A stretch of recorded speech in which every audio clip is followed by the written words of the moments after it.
hermanos, abrir la palabra de Dios en el Salmo 55. Como se ha venido anunciando, esta serie se llama Pacto con Sacrificio.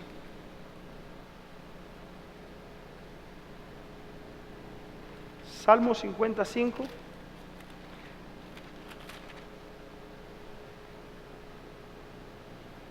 Recordemos siempre, hermanos, traer a la iglesia. Bueno, aquí veo hermanos que traen su Biblia. Y eso es muy bueno. Salmo 55.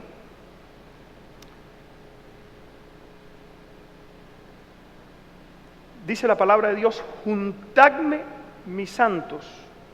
Vamos a leer desde el versículo 1. El Dios de dioses, Jehová, ha hablado y convocado la tierra. Desde el nacimiento del sol hasta donde se pone. De Sión, perfección de hermosura, Dios ha resplandecido. Vendrá nuestro Dios y no callará. Fuego consumirá delante de él y tempestad poderosa le rodeará. ¿En qué contexto está hablando el salmista aquí? En la segunda venida de Cristo. Oye, ¿cómo dice la palabra de Dios? Vendrá nuestro Dios y no callará. Fuego consumirá delante de él y tempestad poderosa le rodeará. Convocará los cielos de arriba y la tierra para juzgar ¿a quién? A su pueblo. Y ahora sí un mandato. Juntadme mis santos, los que hicieron conmigo pacto ¿con qué? Con sacrificio. Hermano, esta serie se llama así, Pacto con Sacrificio. Yo quiero preguntarte si tú estás dispuesto a sacrificarte por Dios. Yo quiero preguntarte si tú estás dispuesto a sacrificarte con Dios. En esta mañana vamos a hablar de la oración. Ustedes saben que para orar como Dios quiere hay que sacrificarse. ¿Cuántos creen eso? Que levanten la mano. Yo me sorprendí, veo un culto de oración que hay aquí a las 8 de la mañana, pero vi pocos hermanos. Hermanos, traten de levantar ese culto. El corazón de la iglesia, el corazón de la casa, de un hogar, el corazón de la obra de Dios, ¿saben de dónde proviene? De la oración. Si no hay oración, la iglesia no tiene poder. Mucha oración, ¿mucho qué? Mucho poder. Satanás no quiere que haya oración en la iglesia. Por eso, hermano, vamos a ver la necesidad de la oración en el contexto del tiempo del fin. Sé que muchas veces aquí lo han hablado, he escuchado al pastor Enamorado hablando de estas cosas, pero como dice el apóstol Pedro, yo, aunque ustedes las conozcan, se las voy a volver a decir. Vamos a buscar en la Biblia el libro de Marcos 13. Hay 3 capítulos en la Biblia, hermano, que son importantes en el contexto del fin, que se encuentran en los evangelios. Uno es Mateo 24, Lucas 21 y Lucas 13. Pero yo he cogido como mi texto de referencia el capítulo de Marcos, versículo 13, Marcos 13, Marcos el capítulo 13, versículo 33. Después de Cristo hablar aquí, en el versículo 19 dice: porque aquellos días serán de gran tribulación, cual nunca hubo desde el principio de la creación del mundo, hasta el fin ni lo habrá. Versículo 19. Y si el Señor no hubiese acortado aquellos días, nadie será salvo, mas por causa de los escogidos aquellos días serán acortados. Después de Cristo hablar, hermano, de todos los acontecimientos grandes que vienen, ahora viene el secreto para nosotros escapar de esos días. Fíjense, ¿qué es el secreto, hermano? Y es lo que menos se hace. Nosotros nos preocupamos mucho por tener dinero, nos preocupamos mucho por trabajar. ¿Cuántos trabajan aquí? Que levanten su mano. ¿Cuántos van al trabajo?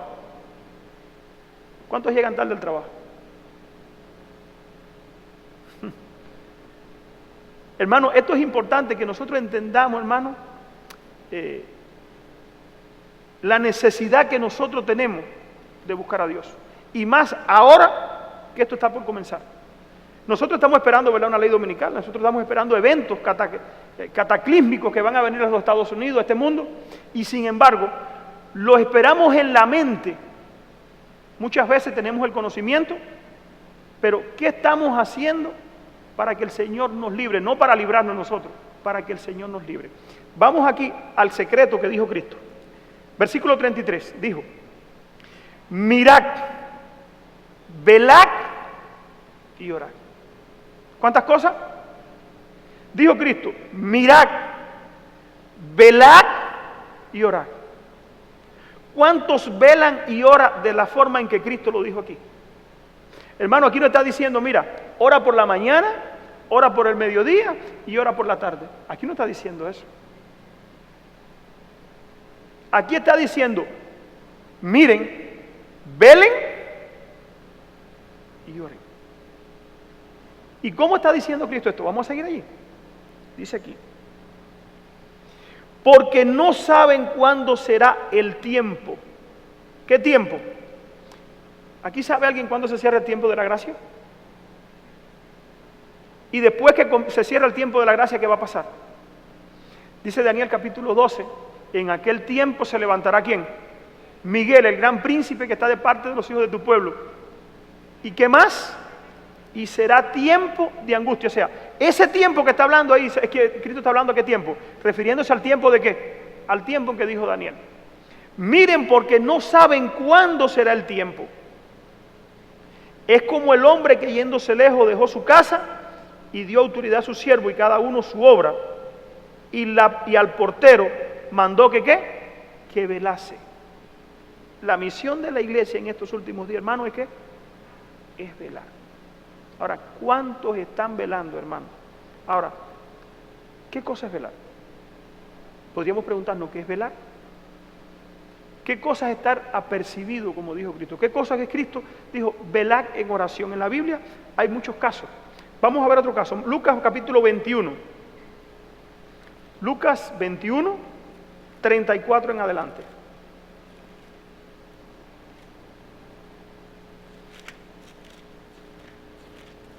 Lucas 21, 34 al 36.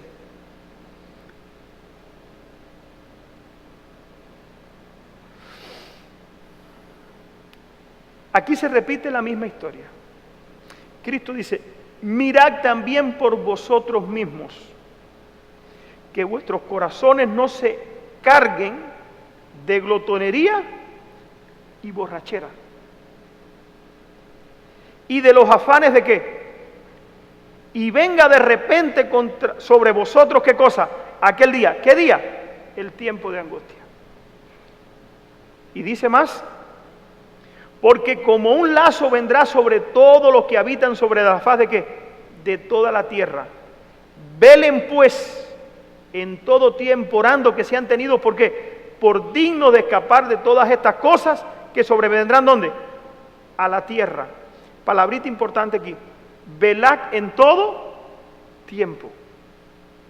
Hermano, ¿cuántos velamos en todo tiempo, hermano? ¿Qué actitud tenemos frente a la oración? Cuando vamos a un culto de oración, ¿queremos que se termine pronto? ¿O nos justificamos cuando hay un culto de oración y creemos que tenemos cosas más importantes que esas para no venir a orar? ¿Hacemos nosotros reuniones familiares para orar?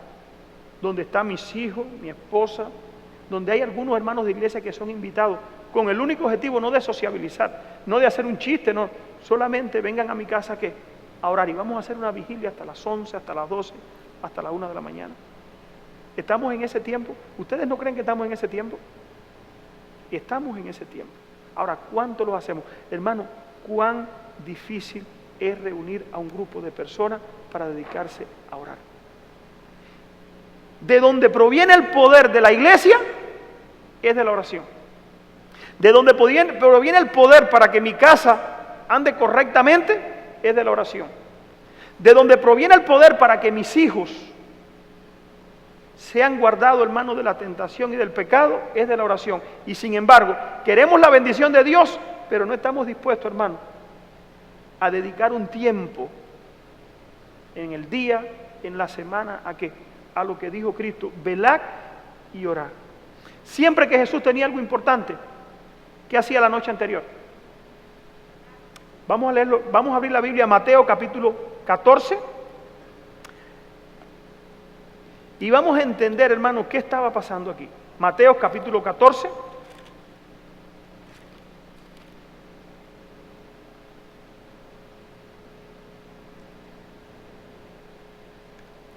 Jesús hizo un milagro y le dio comida,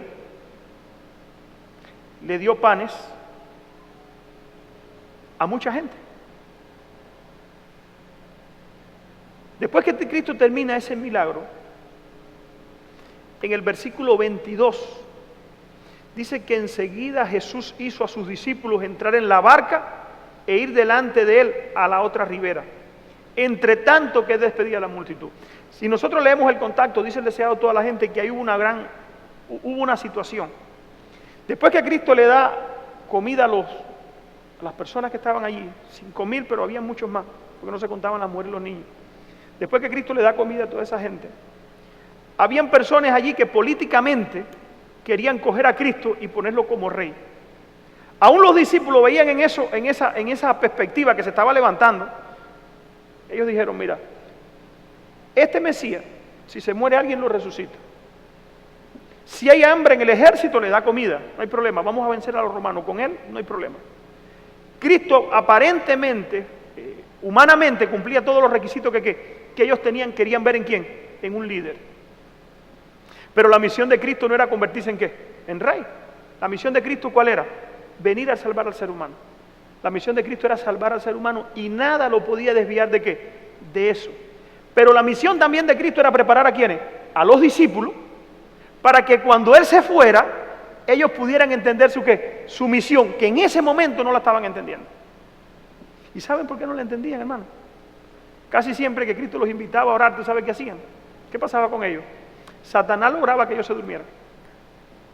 Y ahora llega un acontecimiento que de verdad iba a probar su fe, pero a un punto, y dice allí, dice el versículo 22, y enseguida Jesús hizo a sus discípulos entrar en la barca. O sea, dice el deseado a toda la gente que Cristo casi que los obligó, y ellos a regañadientes no querían irse, porque veían que mucha gente estaba apoyando su causa. Y dijeron, este es el momento, si nosotros nos vamos, esto se va a malograr. Pero Cristo, la misión de Cristo, como no era eso, Cristo los obligó a montarse ¿dónde? Y lean al deseado a toda la gente, Cristo los obligó a montarse en el barco. Y le dijo, tienen que irse, y los sacó de allí. Cristo le dijo, entre tanto yo ¿qué? Entre tanto yo despido a la multitud. Versículo 22. Y hermano, analicemos un poquito el contexto de esta situación. Cristo se había pasado el día entero trabajando. Cristo se había pasado el día entero sanando personas, hablándole a la gente, predicándole. Después había hecho... hay hermanos aquí que trabajan en la cocina. ¿Terminan cansadas las hermanitas de la cocina cuando terminan de servir el almuerzo? ¿Sí o no? Que tienen que recoger todo. ¿Cómo terminan? Terminan agotadas, ¿verdad? Bueno, imaginémonos, no a 300 personas como se reúnen aquí a almorzar, imaginémonos sirviéndonos a unas 7,000 personas. ¿Cómo terminaron ellos?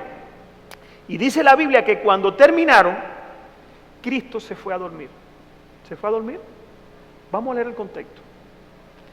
Versículo 23. Y despedida la multitud, subió ¿a dónde? Al monte. Cristo se fue a la montaña. ¿Cuántos han subido aquí a una montaña, hermano? ¿Por la montaña se camina por así, por lo liso? La montaña se camina. ¿Cuántos han ido a la montaña de día? Ahora, ¿cuántos han ido a una montaña de noche?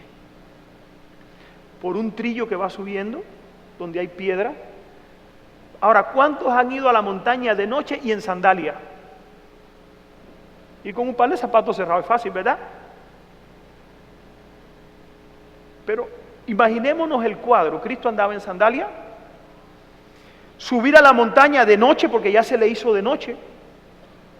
Despedida, subió a la montaña a orar, y cuando llegó la noche, ¿cómo estaba Jesús? Estaba allí solo. Yo le quiero hacer una invitación, hermano. ¿Qué era más fácil para Cristo? ¿Irse a dormir o irse a orar? Si hubiéramos sido nosotros, si hubiera sido tú, ¿qué hubieras hecho?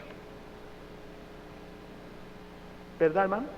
¿Cuántos se hubieran justificado? Hermano, es que estoy tan cansado que ya no tengo más tiempo para nada, ya no quiero, lo único que quiero es dormir. Sin embargo, Cristo, viendo lo que estaba sucediendo, ¿por qué? Porque había una gran necesidad. ¿Estás viendo tú la necesidad del tiempo que tú estás viviendo? Tú sabes que ahorita se cierra la gracia y tus hijos, si no están en la gracia, si no están obedeciendo a Dios, están perdidos. ¿Cuán disposición tienes tú de orar? ¿Qué disposición para Cristo? Optó, hermanos míos. ¿Saben por qué? Porque Cristo es nuestro ejemplo. Si Cristo es tu ejemplo, tú te vas a preocupar por hacer lo que hacía ¿quién? Tu ejemplo. Si nosotros no entendemos, hermano, la necesidad que tenemos de orar, Cristo sí entendía la necesidad que tenía de orar. Por eso muchos son llamados, pero pocos van a hacer ¿qué cosa? Porque muchos no quieren sacrificarse. Si cae un aguacero, no llego a la iglesia. Si está lloviendo duro, no voy a la iglesia. Si hace mucho frío, no voy a la iglesia. Reunión de oración, no, eso es para los que tienen tiempo, yo tengo que trabajar. Hermano, entendamos que este mundo se está por terminar. Entendamos que la gracia está por cerrarse y el día malo está por llegar. ¿Y nos va a llegar a cuánto? A todos. Dice, sigue leyendo allí. Despedida de la multitud, subió al monte a orar aparte, y cuando llegó la noche estaba allí solo. Y la barca estaba en medio del mar azotada por las olas, porque el viento le era contrario. Yo no vine a predicar de la barca. Eso lo vamos a dejar quizás para otra invitación. Hay una nota aquí del hermano White que dice, cuando fue dejado solo, Jesús subió al monte apartado a orar. Esto viene en el deseado de toda la gente, página 342. Durante horas continuó intercediendo ante Dios.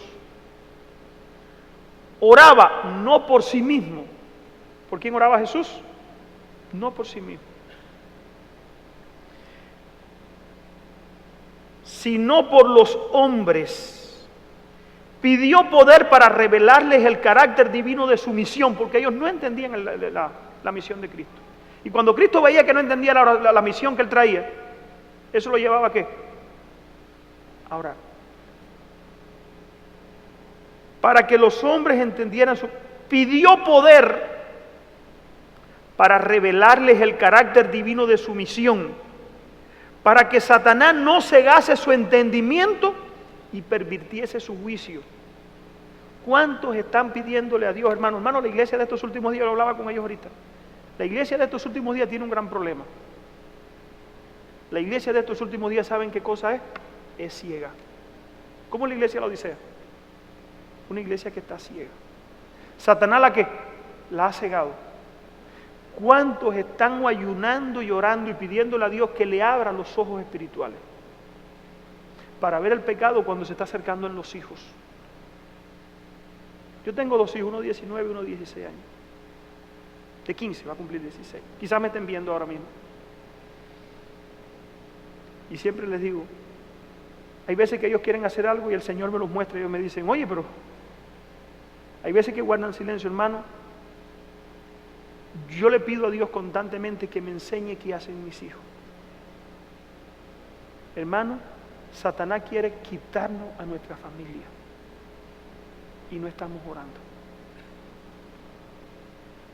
Dice aquí, Jesús estaba pidiendo que los hombres fueran abiertos y no fuesen cegados su entendimiento ni pervirtiese su juicio. El Salvador sabía que sus días de ministerio personal en la tierra estaban casi terminados y que pocos le recibirían como su Redentor del mundo. Con el alma trabajada y afligida, oró por sus discípulos, Cristo veía la necesidad y esto le llevaba ¿a qué? A orar. Y nosotros decimos, bueno, ¿Cristo no era Dios? ¿O no es Dios? Y si Cristo tenía esa necesidad, hermano, ¿cuánto más nosotros? Cristo era 100% Dios, pero también era 100% ¿qué? Hombre. Él vedó su naturaleza divina, vino a este mundo como hombre para enseñarnos a nosotros la necesidad que nosotros también tenemos de qué. ¿Será que nosotros somos más fuertes que Cristo, que Satanás no nos puede cerrar los ojos? Si Cristo tenía esa necesidad y veía esa necesidad en los discípulos que andaban con Él, ¿cuánto más nosotros que estamos viendo eso pálidamente, como por un reflejo? Dice aquí, con el alma trabajada y afligida oró por sus discípulos. Ellos habían de ser intensamente probados. ¿Y tú? ¿No seremos intensamente probados cuando llegue el tiempo de angustia? Ahorita vamos a hablar del tiempo de angustia y la oración, el tiempo de angustia. ¿No seremos nosotros intensamente probados cuando llegue el tiempo de angustia? Dice aquí.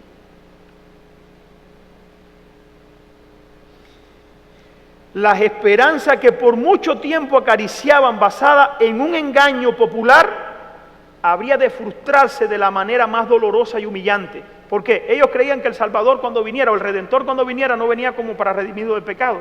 ¿Venía para qué? Venía como rey. Y eso iba a hacer que esa esperanza iba a ser chasqueada. En lugar de su exaltación al trono de David, había de presenciar su crucifixión. Tal había de ser, por cierto, su verdadera coronación. Pero ellos no lo veían y en su consecuencia les sobrevendrían fuertes tentaciones que les harían difícil reconocer como tales. Sin el Espíritu Santo para iluminar su mente y ampliar la comprensión, la fe de los discípulos hubiera fallado. Cristo sabía eso. ¿Y eso lo llevó a qué? A sacrificarse. Esa noche, después de estar allí el día entero trabajando, con el calor quizás como el de aquí, después de haber pasado todo el día al sol, bien cansado, sin ni siquiera bañarse, se fue toda la noche ¿a qué? A orar. Y Satanás, hermano, que no lo deja tranquilo, mientras él estaba orando allá, quiso hundirle la barca de ¿quiénes? De los discípulos acá. Lean toda la historia. Pero hermano, cuando se ora, se pueden hacer cosas sobrenaturales. Después que Cristo terminó de orar, ¿cómo llegó a Cristo donde estaban los discípulos? Ustedes saben la historia. Cristo llegó caminando por encima de ¿qué? Caminando por encima del agua.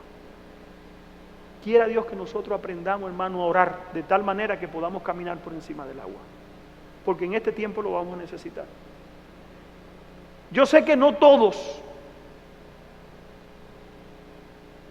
van a entender esto, pero nosotros tenemos que hacer que todos lo entiendan.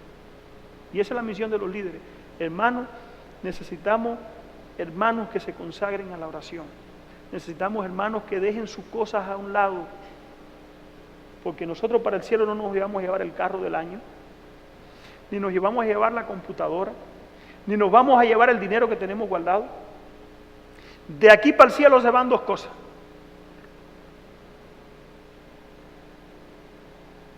nuestro carácter,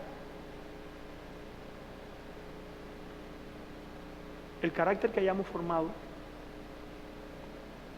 y nuestra mente. Eso es lo único para el cielo. Lo demás queda aquí. Nada más se lleva para el cielo. Tus pensamientos, si fueron santificados, nuestro carácter. Nada más va para el cielo. Y dice aquí, sin el Espíritu Santo para iluminarlo, le hubiese faltado ¿qué cosa? La fe. Le dolió a Jesús que el concepto que ellos tenían de su reino fuera tan limitado al engrandecimiento y los honores mundanos. Pesaba sobre su corazón la preocupación que sentía por ellos y entonces derramaba sus súplicas con amarga agonía y lágrimas. Esa es la misión de ¿quién? Esa fue la misión de Cristo. Pero ese también es nuestro, ¿qué? Nuestro compromiso. Vamos a Marcos capítulo 1. Un momentico. Marcos capítulo 1, versículo 35.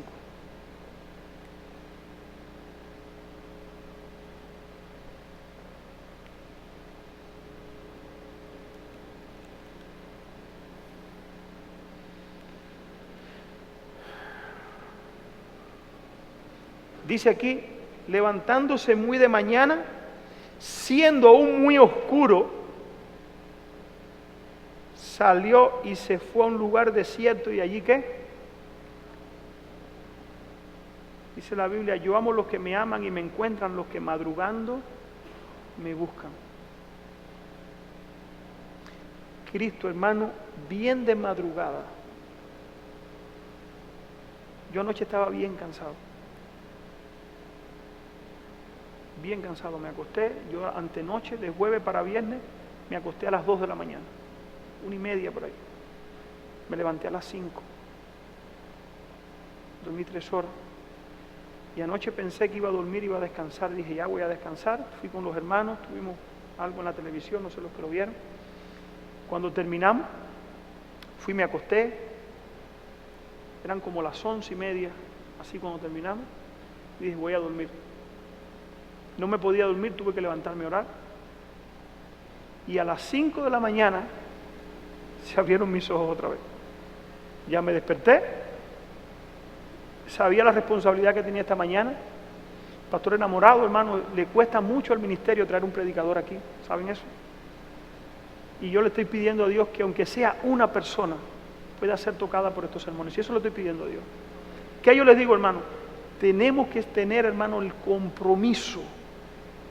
Hacer un compromiso de ¿qué? De proponernos buscar a Dios de una forma diferente. La última reforma, si nosotros somos el último grupo, si de verdad somos el último pueblo, a nosotros nos va a animar ¿qué cosa? Un gran espíritu de ¿qué? De oración, es lo que está profetizado para esta última iglesia. Dice que el último grupo va a ser animado ¿por qué? Por un grande espíritu de ¿qué? De oración. Marcos 1, 35. Dice, y levantándose muy de mañana, siendo muy oscuro, salió y se fue a un lugar desierto y allí ¿qué? Y allí oraba. Dice la hermana de Güey en el comportor evangélico, dice, antes de emprender su misión, los discípulos fueron llamados al monte con Jesús. Antes del poder y la gloria del Pentecostés, vino la noche de comunión con el Salvador, la reunión en el monte de Galilea, las escenas de despedida en el monte de los Olivos, con las promesas de los ángeles y los días de oración y de comunión en el aposento alto.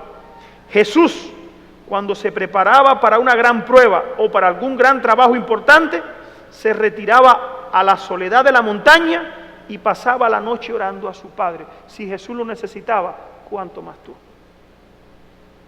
Una noche de oración precedía a la ordenación de los apóstoles. Al sermón del monte también la precedió, ¿qué cosa? Una noche de ¿qué? De oración. A la transfiguración, ¿qué la pasó antes? También, ¿qué cosa? Muchas horas de oración. A la transfiguración y también a la agonía del pretorio y la cruz, así como a la gloria de la resurrección. Todo lo precedió, ¿qué cosa? Días de ¿qué? De oración. ¿Qué necesidad nosotros tenemos, hermano? Nosotros tenemos gran necesidad de orar. Vamos a entrar en uno que va a ser, o que el Espíritu y Profecía y la Biblia presenta que va a ser nuestro ejemplo. Se encuentra en Génesis capítulo 32 para el tiempo de angustia. El tiempo de angustia que está profetizado, la Biblia lo compara con el tiempo de angustia ¿de quién? De Jacob. Nosotros no podemos hablar de esto, hermanos, sin estudiar.